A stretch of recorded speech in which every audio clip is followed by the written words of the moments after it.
Ten finger channel में आपका स्वागत है। आज हम कक्षा 8 की गणित का प्रश्नावली 6.4 का प्रश्न क्रमांक 6 एवं 7 हल करेंगे। प्रश्न इस प्रकार से है, किसी वर्ग की भुजा की लंबाई ज्ञात करें जिसका क्षेत्रफल 441 मीटर वर्ग है। तो जो वर्ग होता है, वर्ग आप लोगों ने देखा होगा, ये है एक वर्ग की आकृति। तो वर्ग की विशेषता होती है कि वर्ग की चारों भुजाएं समान होती हैं और वर्ग का जो क्षेत्रफल होता है उसका सूत्र होता है, ये होता है भुजा का वर्ग। अब जो वर्ग का क्षेत्रफल है वो हमें देख के रखा है 441 मीटर स्क्वायर या वर्ग मीटर, और यहां पर हम लिख देंगे भुजा का वर्ग। मान लीजिए इसकी भुजा है ए, तो ये पूरी भुजाएं ए साइज की होंगी। अब यहाँ पर ये भुजा का वर्ग है, तो जब हम इसको यहाँ लिखेंगे, अभी बस इसको हम पलटा लेते, भुजा का वर्ग बराबर 441 मीटर स्क्वायर। अब देखिए, जब हम ये 2 की घात है इस तरफ जाएगी तो 1/2 की घात बन जाएगी, तो भुजा की लंबाई जो हो जाएगी 441 और इसके ऊपर 1/2 की घात। अभी हम मीटर नहीं लिखेंगे क्योंकि हम यहाँ भुजा की लंबाई ज्ञात कर रहे हैं। तो 1/2 की घात, आप लोग थोड़ा सा ये समझ लीजिए कि ये जो हम लोग लगाते हैं ना वर्गमूल, इसका मतलब होता है 1/2 की घात। कोई भी संख्या के ऊपर जब वर्गमूल रहता है ना, तो उसका मीनिंग होता है 1/2 की घात। तो यहाँ भुजा बराबर हो जाएगी 441 का वर्गमूल। अब हम 441 का वर्गमूल निकालेंगे। इसको हम भाग विधि से ही निकाल देते हैं क्योंकि इस प्रश्नावली में हमने अधिकतर क्वेश्चन भाग विधि से हल किए हैं। तो ये 2 संख्याओं का जोड़ा बन गया और ये बाद में बची एक संख्या। इसको आप अभाज्य गुणनखंड से भी कर सकते हैं क्योंकि इसमें अलग से बोला नहीं गया है कुछ कि आपको कौन सी विधि से इसका वर्गमूल निकालना है। तो ये हम 2 से भाग करेंगे तो ये हो जाएगा 2 दूनी 4। यहाँ पर शून्य बचा, यहाँ हमने 41 उतारा, 2 और 2 4 हो गए। अब 41 है, यहाँ पर 4 है तो सीधे सीधे 41 एकम 41, यहाँ शेषफल 0 आ गया। तो 441 का जो वर्ग है, वर्गमूल है, वो हो गया हमारा 21।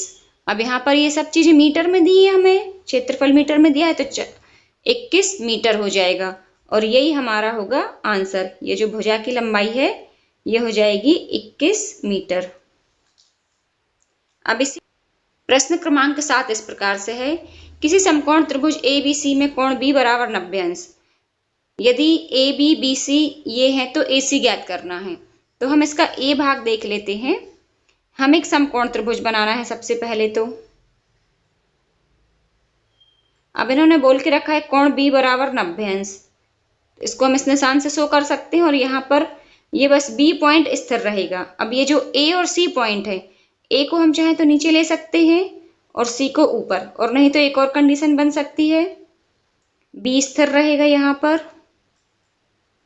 ए को हम ऊपर ले सकते हैं और सी को यहाँ पर नीचे। दोनों ही चित्र आपके सही माने जाएंगे। अभी हम ये वाला चित्र ले रहे हैं, पहले वाला। तो इसमें ए बी 6 सेंटीमीटर दिया है, ए बी 6 सेंटीमीटर लिख लिया हमने, बी सी 8 सेंटीमीटर दिया है, ये हमने 8 सेंटीमीटर लिख लिया।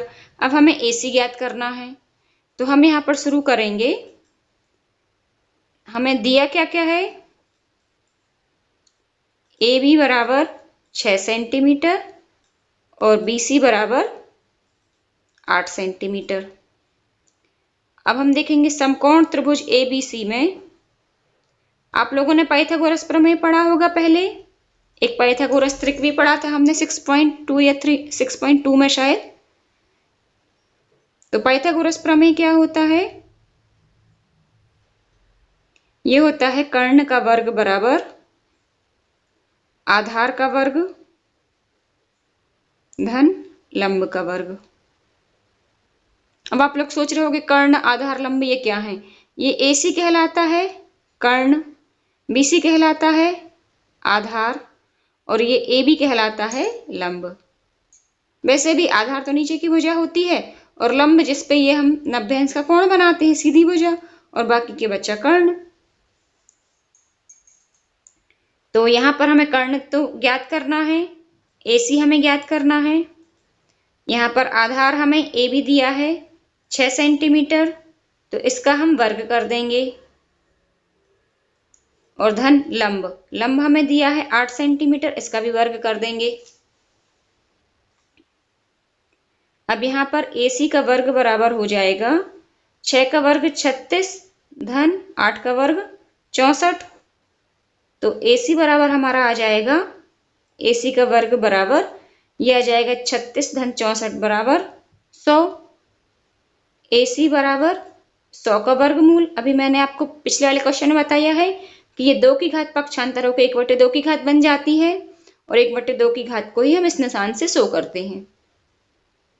तो AC बराबर हो जाएगा 100 का वर्ग, तो सबको मालूम है कि 10 होता है, तो अब हमें इसका निकालने की जरूरत नहीं है वर्गमूल, ये सीधा सीधा हम 10 लिख सकते हैं। तो ये सब चीजें हमें सेंटीमीटर में दी हैं, तो ये आ जाएगा 10 सेंटीमीटर, और यही हमारा हो जाएगा आंसर। इसको हम आंसर यहीं पे लिख देंगे। आपको ये आंसर लिखना बहुत ज्यादा जरूरी है, इसको आप चाहे बॉक्स में बंद करें नहीं करें, पर ये आंसर लिखना है। और आपको इस इकाई का याद रखना है, ये सेंटीमीटर में दिया है तो यहाँ पर हम सेंटीमीटर शो करेंगे। पिछले क्वेश्चन में मीटर में दिया था तो हमने वहां पर मीटर लगाया था। अब इसी का बी भाग है। बी भाग में हमें दिया है, हम इसको डायरेक्ट हल के ही रूप में लिख देते हैं। हमें दिया है AC बराबर 13 सेंटीमीटर और BC बराबर 5 सेंटीमीटर। इसको हम लिख सकते हैं दिया है। तो ये हमने जो दी हुई चीजें ये लिख ली, और हमें ज्ञात क्या करना है,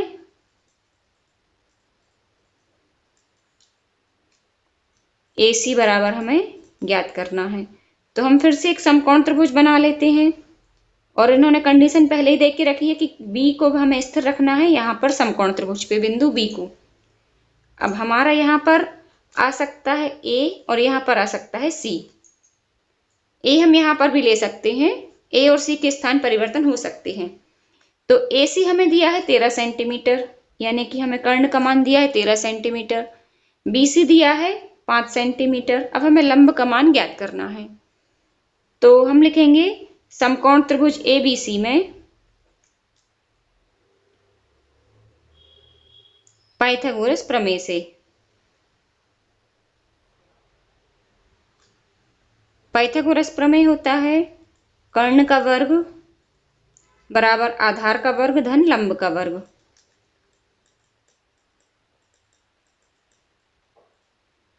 अब कर्ण हमें देख के रखा है AC, और आधार है BC, और लंब है हमारा AB।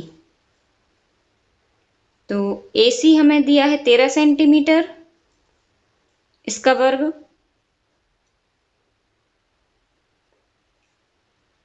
BC 5 का वर्ग, और धन AB, ये हमें ज्ञात करना है। तो 13 का वर्ग होता है 169 बराबर 5 का वर्ग होता है 25 धन AB का वर्ग।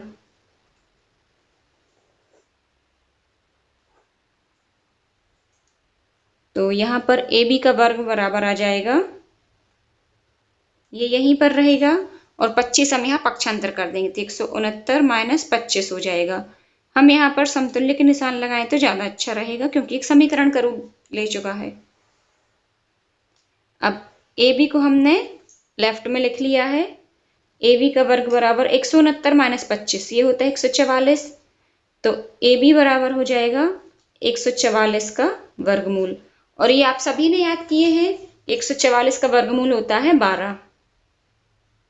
लगभग 15 तक तो सभी बच्चों को याद होंगे संख्याओं के वर्गमूल, संख्याओं के वर्ग। तो ये 12 आ गया हमारा सेंटीमीटर, और यही है हमारा आंसर। सॉरी, दूसरे वाले में हमें ज्ञात करना था AB, तो AB आ गया है हमारा 12 सेंटीमीटर, ये यहाँ ऊपर गलत लिख दिया था। तो यही हमारा हो जाएगा आंसर।